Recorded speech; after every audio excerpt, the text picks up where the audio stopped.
Well, hello and good evening, and welcome to Megacast. It's only me, and I'm here with Trace.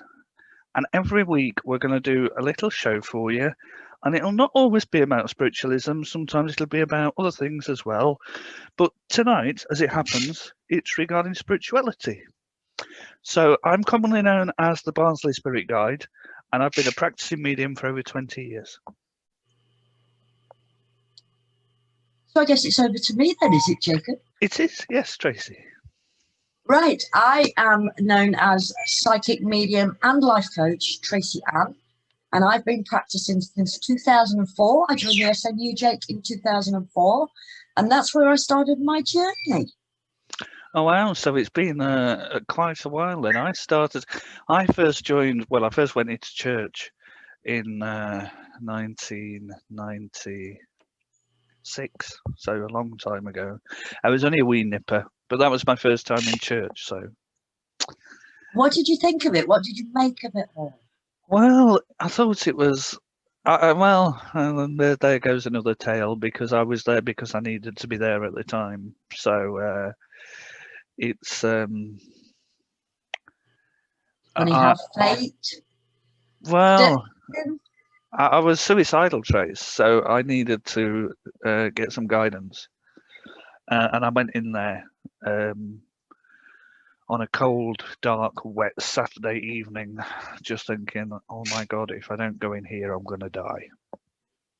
Okay, so what made you pick that out of anything anywhere else? What made you sort of turn to that instead of going to like a normal church? Or because I've been to spiritualist church before, and I was hoping that someone would come through and give me a message. Okay, I understand that. I just needed some. Alone. Yeah, I just needed some kind of proof that there was something more. Not just that, but I needed to know where I was going, what I was doing, whether I was doing things right, and all that kind of thing. So it was quite intense. It was quite an intense evening. When I got there was a girl who I went to school with, who was sat there with her then partner at the time, and we had a bit of a chat, and it was all fine and dandy. It was an open circle. It was a Saturday evening, and then this woman got up, and the first thing she said to me was, "I've got an old lady here, and she's got 2 children in her arms, a girl and a boy." Well, that was it. I was in bits. How would she have known? Do you know what I mean? How would she have known?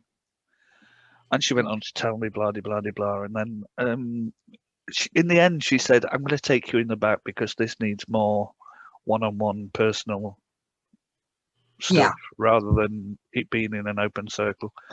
So she did. She took me in the back, as it were.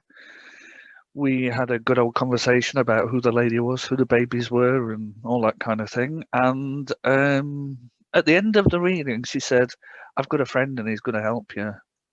I'll bring him tonight when I get in." I said, "What's his name?" She went, "It's Ian." And I said, "Ian who?" She went, "Ian Guest." I went, "Oh, I know Ian." I said, "We go in Charlie's together," which was the gay bar in Barnsley. I said, "I'll be seeing him tonight, no doubt, because I'm going in after I've been here." And when I got in the pub, Ian was sat down, and he called me over and said, "I've been talking to Julie." And I said, "So have I." He went, "So I hear." Funny how life works, isn't it? Yeah, and I moved in with Ian as a friend. I was his lodger, and I lived there for 4 years. Wow. So he looked after me during my time of need. Crisis. Yeah.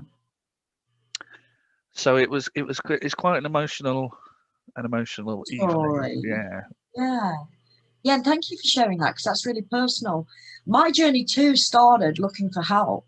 I was in a health crisis too when I went searching in 2004. I had mental health issues for a long, long time. And I'd been to that many different day hospitals, because I'd never been institutionalized, but I've done day hospitals, I've done counseling, and it just wasn't fixing me. I just wasn't getting any better.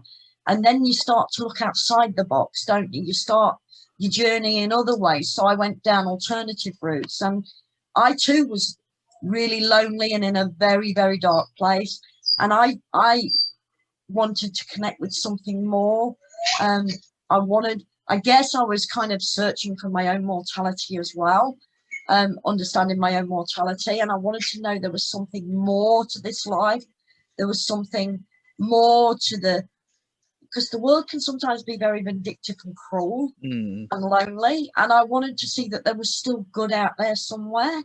And that's why my journey started with the SNU, looking for spirit, wanting to work with spirit, you know, being a service to other people, because I didn't want anybody to ever lose direction or not have anyone they could turn to when they didn't know where to go. So by working and being a service of spirit, I helped bring that guidance to other people. So that was my drive. So, like me, did you go into church then, or was it what No, happened? mine was all online, Jake. I met Right. a lovely couple, Jane and Craig Hamilton Parker, and they were running a site at that time, and they had a schooling system for teaching you, and they're all SNU trained teachers. And I studied for 7 years, and I studied through them. I paid a subscription every month, and they taught me, but it was all SNU based, and all the SNU kind of, because we live in England, we have to be very careful with our laws, don't we? They are quite stringent and strict. So yeah, I started off through them, and it was through them that I got taught. How did you find the site then? I mean, what, because, you know, what were you looking for really? Just learning about spirit, and their site popped up. Did it? It's funny, like I said, I'm a big believer in fate, and I'm also a big believer in when the pupil is ready, the teacher will appear. So I believe things are put in your path, and they come. You can't force them. They only come when the time is right. And for me, obviously, that time was right, as it was for you. So that was your first spiritual experience online, yeah? No, I'd had an experience before. I come from a long line of psychics. My dad's mum used to do tea leaves and things, so she'd often have women in throughout the weekdays and read their tea leaves and that. And she was well known for that in the area of Lincolnshire. My other nana, she had a black Labrador that used to appear a week before somebody would pass, so she was able to tell if they were going to pass or not. My mum has a really big psychic ability, but she's too afraid to use it. I'll give you an example of that. A few years ago, I was living near my mum and dad in Branston. And they got up for work this particular morning because my mum was working as a carer, and my dad used to go and work on the farm. And she was at the post office, and during this time that they were about to set off for work, and they always called at the post office early in the morning for my dad to grab his paper on the way. And they were at the post office, and she had this really urge that she had to go back. Something was wrong. My house was on fire, Jake. Oh, goodness. Top floor of my house was on fire, and my mum knew. And I didn't even have a mobile phone at that point to tell her. And she came back knowing that there was something seriously wrong. So she got my dad to turn around. She didn't go to work, and she ended up with me in hospital because I'd got smoke inhalation and stuff, so I had to go to hospital. With being a recluse, obviously, I couldn't have gone without my mum in the ambulance. So yeah. How many people were in the house? What happened? Did it burn down totally, or? No, we lost the top floor. Well, my bedroom it started in. It was a portable TV I'd left on. Well, it wasn't on all night, but it was on standby. And because it was old wiring, it caused a fire. So my whole bedroom I lost, and there was all smoke damage on the top of the upstairs. So it was me, Michael, and Ashley were living there at the time, and my ex had just moved in because he was in between places and didn't have anywhere to stay. And it was luckily he did, because he was the one, his quick thinking actually saved a lot of our upstairs, because he managed to shut the bedroom door and he sealed it with wet towels all around it. So that made sure that, you know, it contained it a lot more for when the firemen got there. So yeah, that's my mum's ability. She tends to know when and where she's needed and when she's needed. And I myself personally, I lost my grandpa when I was about 6, and me and him were very, very close. And I was devastated because you can't really understand. They're just not there. And he came to me physically, like I'm looking at you, and this particular night, and he kissed me on the forehead. He talked to me for a little while, and then he kissed me on the forehead and he said, don't cry anymore, I'm fine, and everything's going to be all right. You have this gift where you're going to be able to help people. And that was my start working with spirit. But obviously I didn't go further until I got up much older, because as a child. Yeah. My auntie was a spiritual medium, and she was very well known around Barnsley. She was actually an auntie by marriage, so she wasn't part of the family. But I'd been going to her on and off for a long time. I mean, she was one of these aunties that I didn't see very regular. So, you know, when I did go and see her for a reading, as it were, then she wasn't telling me anything that she didn't know, because that she already knew, you know, from me being a relation, as it were. So she was very good. She was very good. I think if there were two mediums that I have the utmost respect for, it would be her and the one that saved my life that night in Spiritualist Church, Julie. Oh, definitely. Yeah, Yeah. definitely. It's nice to see that some of them still have the old-fashioned compassion and empathy, isn't it? That they got into it for the right reason. Because I don't know if you're like me, but I feel some people got in it for the wrong reasons. They've got in it for ego or the monetary side of. Right. I've seen that a lot as I've journeyed through.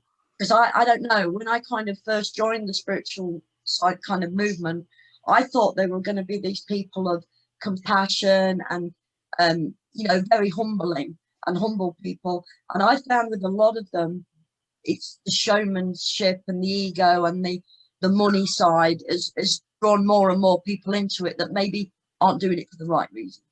That's my personal view. I think a lot of that comes from people online rather than people who do it in their everyday life, though. Do you know what I mean? I've not met many that do it as a quote-unquote profession, that don't do it online, that do it, you know, like from home or go to your house or whatever. And they've always been really, really nice people that I've met. I moved to Doncaster after I'd been living in Skegness, and our flat was just across the road from the Spiritualist Church in Doncaster at the time. Literally, there was a pelican crossing between us and the church.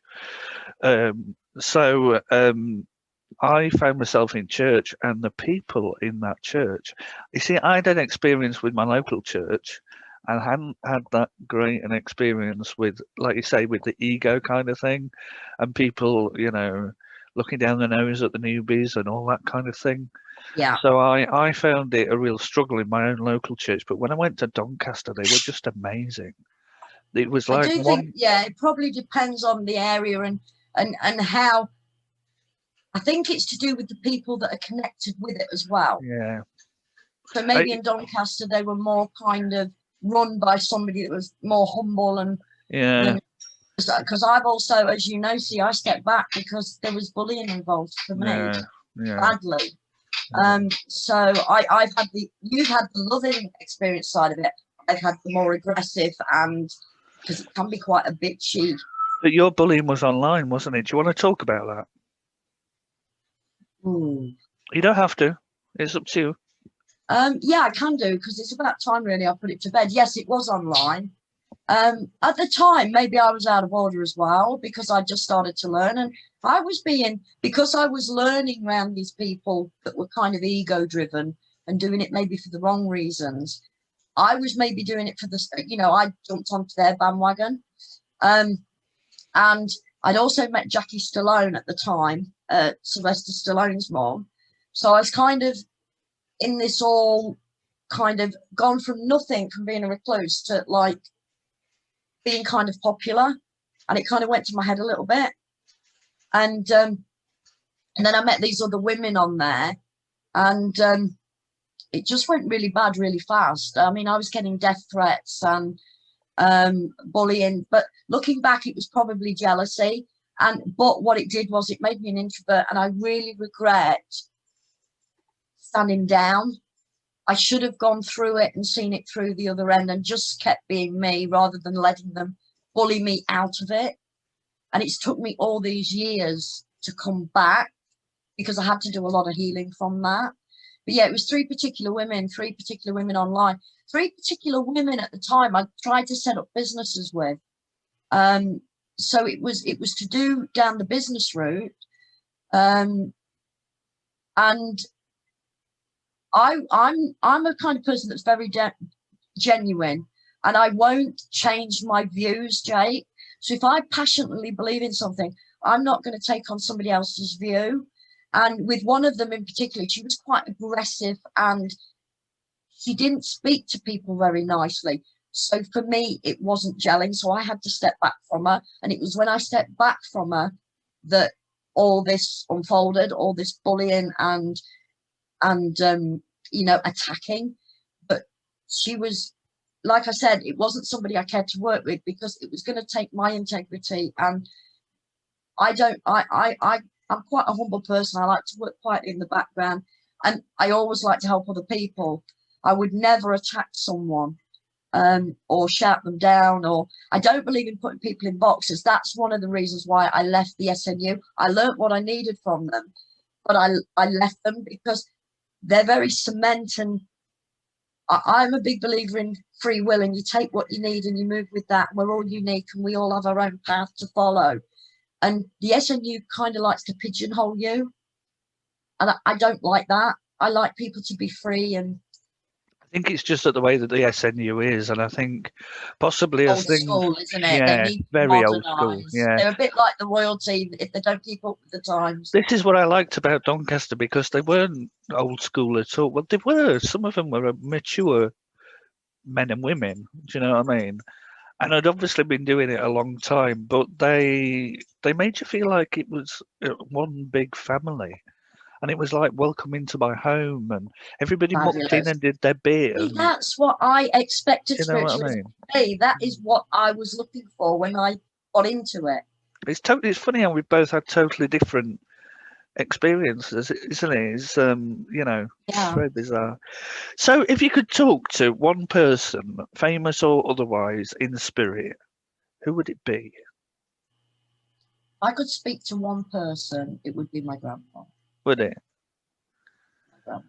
Is there a reason for that, or do you want to elaborate? Or Well, I've grown up very much where I felt unworthy and unloved, and for various reasons, after my grandpa died, we emigrated to Australia. My mum and dad, I think my mum wasn't feeling very well with losing her dad at the time, and they wanted a fresh start. So we left all my family in England and we emigrated. Now, as a child, I'd just lost my grandpa, and then all of a sudden, our extended families were really close back then. Every Friday night, all the uncles and everybody would pile in, and they'd play cards at night, And then all of a sudden, we were in Australia, Jake, and we were alone. There was no extended family. There was just my mum and dad and me and my brother. And my mum's brother had moved out there before my mum. He was the one that taught my mum into doing it. So I lost all my family in kind of 2 years. And with living in Australia, it was great, but I never really fitted in there because I was a POM, even though right. I've got a citizenship there, I'm a dual citizen. And when I came home, because we'd been gone 10 years, I never really fitted back in here. The family had moved on without us. So I've always felt alone and like a gypsy, like I've never really had a family. My grandpa was the only one that ever made me feel like I was loved unconditionally for who I was. So for me to speak to him would be awesome. Absolutely awesome. For you, who would it be for you? I think I have a list of about 20 people I'd like to talk to. Really? Some of them for not very nice reasons, because some of them were quite hurtful to me in the past, and some of them I'd like to know what their attitude is now towards life in general, not just me, but life in general. I think if one of my biggest regrets is I knew my grandma didn't have long left on this planet. She wasn't ill or anything. I just knew that time was ticking and she was getting older.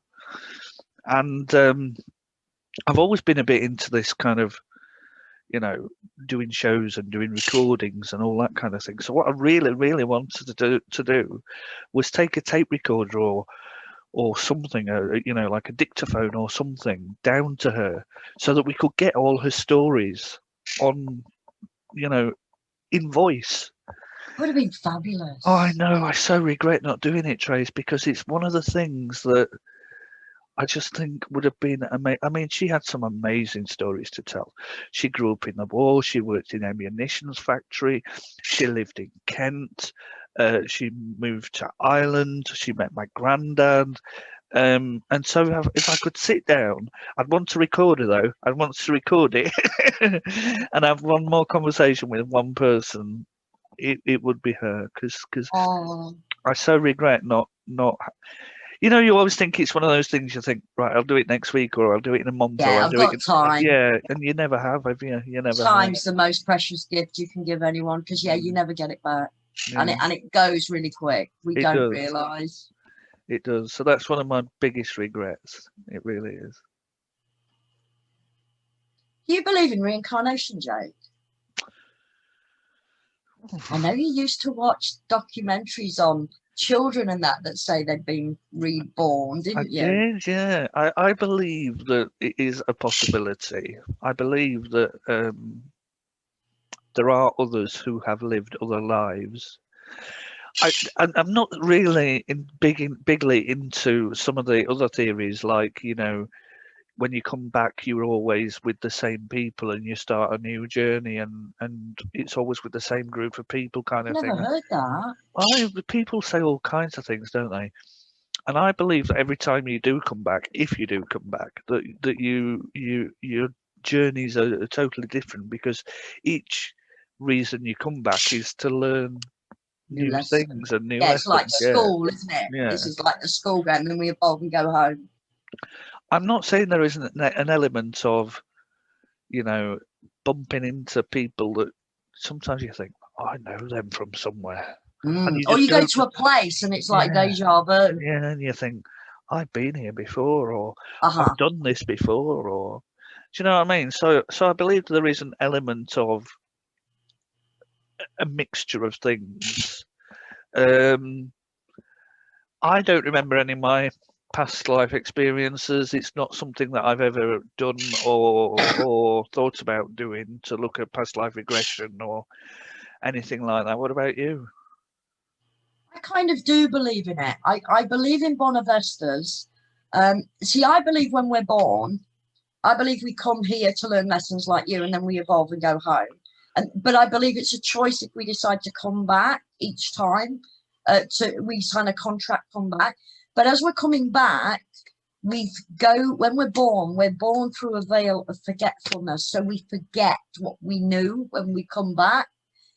Apart from Bonavistas. Now, Bonavistas are people like Jesus Christ and Buddha and they are people that are born with long life memories intact. All their memories from past lives are intact. That's why they're very wise and they carry their wisdom. So for me, I do believe in it. I don't believe it's the force thing. I believe you choose once you go home whether you're coming back or not. And I also believe, because I looked in my search, because some people are born so rich and they never know suffering and they never know, everything's easy for them.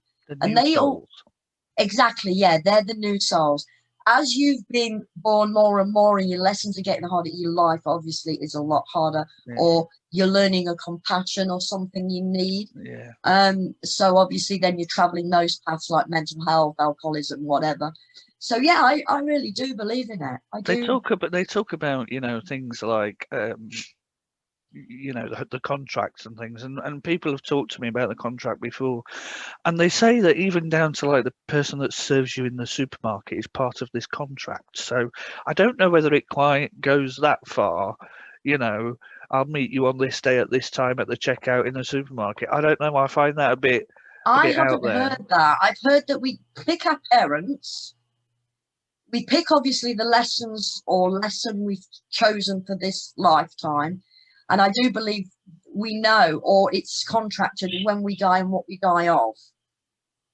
Obviously, we don't know that because we go through the veil to come back, so we forget. But I do believe that the time of death and the way we die is also contracted. But that's the only things I know of it, is you pick your family, your parents, and you pick the lessons you're here to learn and evolve from, and then obviously your time going back. So have you ever done any sort of paranormal investigation work or anything like that with a team? No, but no, I would really love to though.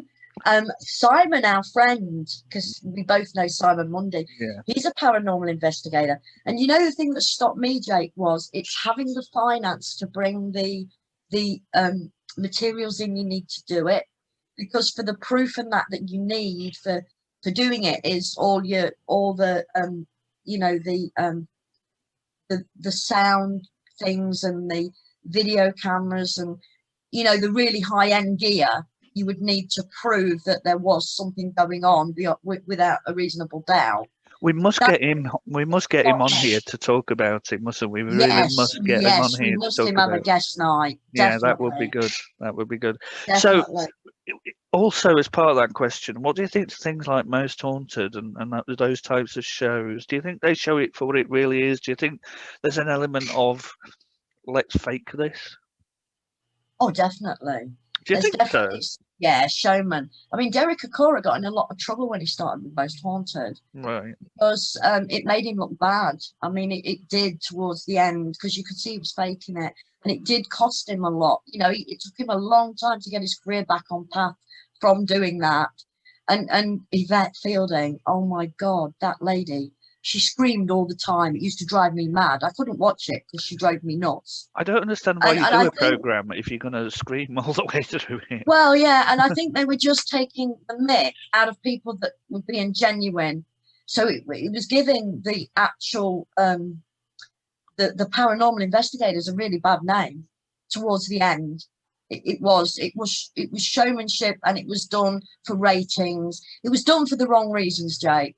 But I do believe there are really, really good paranormal investigators that do go around and do a really, really good job. Yeah, maybe the ones that don't do it for TV and for the fame. Exactly, yeah. Because then the TV have control of what you do, what you say. It's all about ratings, which then is ridiculous. And like I said, I mean, Derek really struggled. I mean, Yvette and all them, it got really nasty towards the end. So not for TV, no. But I think if you're doing it humbly for real, genuine reason, for people who maybe have got these residual energies in their homes that need them moving on or whatever, then yeah, I really do back it and believe in it. Now, you've already spoke a little bit about your experience with Jackie Stallone, and she was quite well known for being a famous psychic. Yes, a famous psychic. Yeah. Well, do you think she ever did? Do you think she ever did anything that was fake or not real? Say psychic. She was more an astrologer, Jake. She started off in astrology, and she was very good at doing astrological birth charts. Right. Really, really good. That's where she made her money. But then again, like everybody else, she got so wrapped up in the fame and fortune and that sort of lifestyle. Then she went into rumpology, and there was other things she did because she believed she could read the bottom, you know, sit on a photocopy machine, send it to her, and she'd tell you. Yes, Jackie was very psychic. There was no faking it about her. Her eccentricity made it hard for her in her career. But no, she was absolutely, genuinely the real deal. And I'll tell you as well why. Not only did she practice, and she was very, humble and loyal with her practicing, she was very, very generous lady. Because like I said, for 2 or 3 years, she helped me in the background. She emailed me every day. I was a nobody. I was a lady in a council house suffering with, reclusism. And she took the day out every day. She talked to me. She didn't have to do that. She was well established by then. So she was a very humble lady. She was a very giving lady, even though she had all that money and she could have been really, up her nose like a lot of their A-listers are. And Jackie wasn't. She was very genuine, very down to earth and very lovable. And I loved her because she was eccentric. Oh, very much so. Very much so. She was one of the best friends I've ever had the experience of of getting to know and sharing some time with, for definite. Was that just through her kindness and her friendship that she showed? Yes. Yeah. Yes, and the fact that she never wanted anything Yeah. in return. Yeah. She never expected anything in return. No, and she did want to help me. You know, she said to me, "I'll get your name out there," but I just wasn't ready, Jake, and that's one of my biggest regrets. That's it's something that we could talk about all night, really. That kind of, you know, with your relationship with Jackie, and I'm sure as the shows go on, we're more and Yeah, more I've things. got many stories I can tell you. Yeah, yeah. There'll be Really more cool stories to ones. come. I know a Yeah. few of them, so so that's good.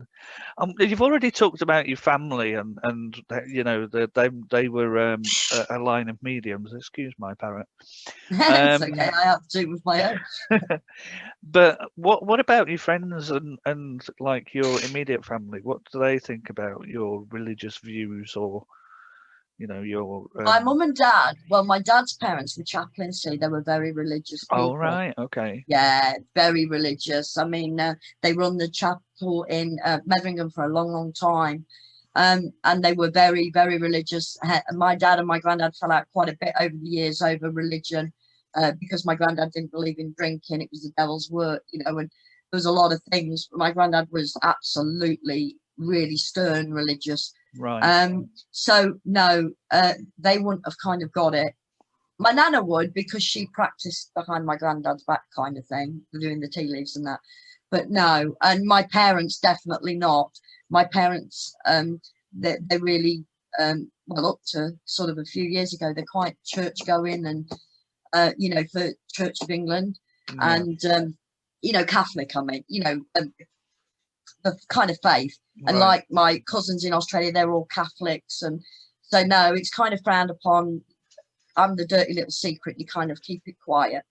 So I never discuss it around my family much at all, because they wouldn't get it, Jake. And what about, because obviously you've got sons, what, and I know you've got is it a nephew that lives with you as well? Yeah. What about what's their views? Do they think you're a crazy old lady or not? No, they're very open to it. I Are mean, they? Ashley is a big spiritual person. He, you know, he's been on a spiritual quest for a long, long time, and he's out in New Zealand now, doing it out there because it's really big for spiritualism. New Zealand with the Maori people, and you know they have a lot of beliefs. So Ashley's definitely into it. He's a Kundalini Reiki master teacher in his own right. He's now like you, just learning the tarot, to get into doing that, because he wants to do readings and healings. But I told him, I mean, we were told years and years ago that he was going to be a trance medium and be quite famous with it. But I told him to step back. I didn't want him to go into it until he was late, kind of middle to late 30s, early 40s, because I wanted him to get the life experience. Because I think that's really important when people are coming to you as sitters. I think you need to have that life experience. You need to have walked some of them paths to be able to offer that compassion and that understanding. Yeah. Yeah. So yeah, no, my children are really open to it. They're really open, and because I can be myself at home. Oh, What good. about your family and friends, Jake? Well, my mum, for example, and my sister have both been to mediums, both been to my auntie as well. Like I said, all the family used to go and see Auntie Dinah and say, you know, I've got this issue. She was like the mothership that guided everybody, really, bless her. And it's funny because one of the last readings that I got from her was at my sister's house. And I know what you're going to say, but just let me finish. As she was dealing the cards, the death card came out, and she just looked at me and she went, "That's for me." And I thought, that's a bit odd. That was for her, not me. She Yeah, said, "That's yeah, for no, me." yeah. And I thought, that's a bit odd. And then sort of 18 months later, she died. Wow. It's So like it's obviously she could see it coming. It's like she bless her. knew. Yeah, I do think they tend to as well. I do think, Yeah. you know, if they're proper trained mediums, as you get deeper and deeper into it, I do think the spirits do give you that glimpse into going home. Yeah. It was very bizarre. I've told her daughter since then, and her daughter's a bit, you know, is quite skeptical about it all and not really into it, and, you know, but it was interesting. It was interesting because that card suddenly flew out and she just looked at me and went, "That's for me." Well, okay. But we My, know as we've trained that the death card is normally a new cycle, which yeah, that would have been classed as. So she's yeah, going home, it's a new yeah, phase, a new. yeah. But yeah, the death card doesn't necessarily mean death. It's just the death of a chapter. Or My dad's not really into spiritualism or any religion at all, to be honest. okay, so he's more an atheist. He's not against me practicing, as it were. He's very much, let each to their own kind of thing. Just people get on with their lives and do what they want to do as long as it's legal. You know what I mean? Yeah. So he doesn't judge people because of their beliefs or what they want to do with their religious side. But he's not really into it at all, and neither is my stepmom. I've not really spoke to my stepsister. My little sister is very much into it. We went to a spiritualist evening just before lockdown, the first lockdown, and spirit came through for her, and that was interesting. And she got all kinds of messages and things. So, but yeah, I mean, there's only me that really does anything, practicing wise. All the others believe, but don't really. I guess they like to receive rather than give. I do believe though that everybody's capable of psychic or doing readings. I just think you just need to chip into it, don't you? You just need to connect the lines. I think the trouble is nowadays, Jake. See, we're all born with it. As children, it's quite interesting because as I did my research over the years, when you pick children up from nurseries and that, and they've drawn these pictures of mummy and whatever, and mummy's purple, that's because they can actually see the aura, see. Yeah. They haven't turned off to it. As we grow older and we try to fit in with society and beliefs and that, they shut that side down. But you look at birds and that, they'll fly away before a storm. They know well before it's coming that it's coming. So we do have, everybody has that ability. But like you said, we need to relearn it as we get older because we shut it down. Yeah. It's such a shame. Such a shame. So when did you realize you had psychic abilities? Kind of what was the first thing? Well, after I'd moved in with Ian, he was always quite a big spiritualist, and he went to church quite regular. The one in my local church, and we used to go together. We used to go to the services and open circles, and we used to go and I would get things. I mean, I can feel my guide. When my guide draws near, I can feel his hand on my shoulder. He's always at this side, and he has his hand on my shoulder. And it was really connected with my guide that made me realise that actually there's something more. Do you know what I mean? So, and I connected to him through Ian. It was funny because we used to go home and the dog would always be laid either at the bottom or the top of the stairs, and I'd go, Ian, Jack's with the lions again. There was a herd of lions, like 3 or 4 lions that would lay either at the top or the bottom of the stairs, and Jack the dog would lay with them. Oh wow, proud. Yeah, and they were just there for protection. They were, almost like a spirit guide, if you like, an animal spirit like guide. an animal guide. Yeah. So I saw them in Ian's house. Fabulous. Yes. That's fabulous. See, I knew I had my psychic ability because things would happen, Jake. Like as a child, I'd be in the shower and I knew beyond a doubt if I was going to go to the shop, that certain person would be at the shop at the same time as I was going to be.